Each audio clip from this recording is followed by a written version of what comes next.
Hello friends, welcome to our channel sharp and maths.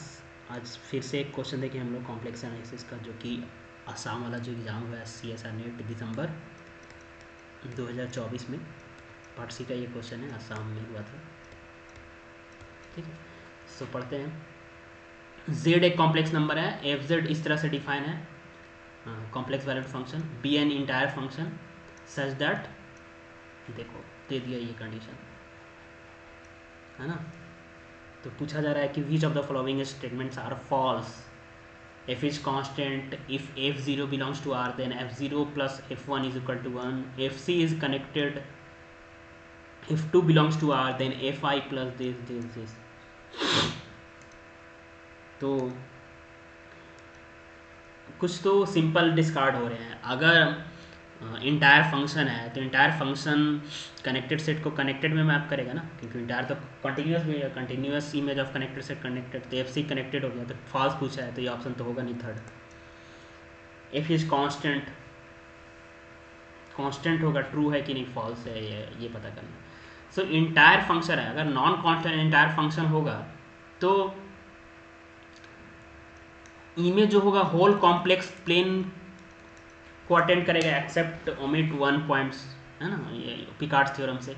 But बोला जा रहा है कि ये सर्टिफाई कर रहा है u x y plus b x y is equal to 1 satisfy कर रहा है। तो देखो मान ले इंटायर फंक्शन है और नॉन कांस्टेंट है, तो कॉम्प्लेक्स प्लेन के ये पॉइंट को भी अटेंड करेगा, ये पॉइंट को भी अटेंड करेगा, ये पॉइंट को भी अटेंड करेगा। मान लिया ये पॉइंट को नहीं अटेंड करेगा तो ये तीन पॉइंट को तो अटेंड करेगा ना। तो मान लिया इसका कोऑर्डिनेट क्या है, कॉम्प्लेक्स वैल्यू -1 2, -1 3 है, ये पॉइंट -1 और -4 है। तो बताओ क्या ये पॉइंट अटेंड कर रहा होगा एफ जेड? अगर अटेंड कर रहा होगा तो इसको सेटिस्फाई करना चाहिए। तो ये दोनों को ऐड कर रहे हैं तो क्या आ रहा है, 2 आ रहा है, 2 नॉट इक्वल टू 1। ये दोनों को ऐड कर रहे हैं तो -5 है, नॉट इक्वल टू 1। इसका मतलब हो गया कि ये इंटायर है और omit more than one point of complex plane, it means fz is constant by Picard's theorem।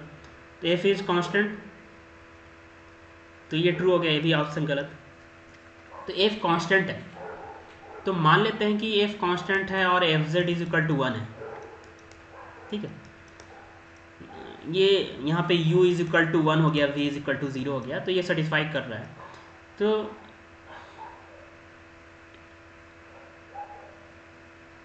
ठीक है, तो यहाँ से if f zero belongs to R है ना, f zero belongs to R जो कि कांस्टेंट हो गया, और f z is equal to 1 मारे इस एग्जांपल के लिए, f zero is equal to 1 तो बिलोंग कर रहा है आर में, तो ये सेटिस्फाई करेगा। तो F zero plus f one का वैल्यू 2 आ रहा है, बट यहाँ तो बोल रहा है 1, तो ये फॉल्स आ गया ना, तो ये ऑप्शन ट्रू हो गया। अब अगर फोर्थ ऑप्शन को देखें, f two belongs to R, f z is equal to 1 ले लिया, f i plus f one is equal to, ये तो ट्रू हो रहा है इस एग्जाम्पल के लिए, बट जनरल ट्रू होगा कि नहीं होगा? तो अगर कोई इंटायर फंक्शन इसको सेटिस्फाई कर रहा है, इसका मतलब क्या हुआ, कांस्टेंट हो गया फंक्शन, है ना, कांस्टेंट हो गया, इसका मतलब f z is equal to c. तो a plus i b is equal to,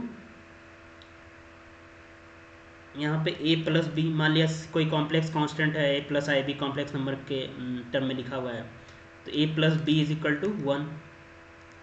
यहाँ से a इज इक्वल टू 1 आ रहा है, b इज इक्वल टू 0 आ रहा है, तो general F z is equal to 1 आएगा फंक्शन जो इसको सेटिस्फाई करेगा।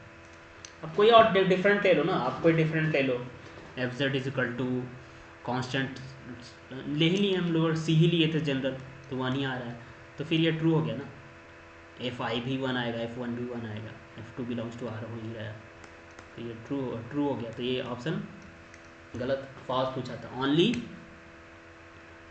सेकेंड ऑप्शन इज फॉल्स, तो सेकेंड आंसर हो जाएगा इसका।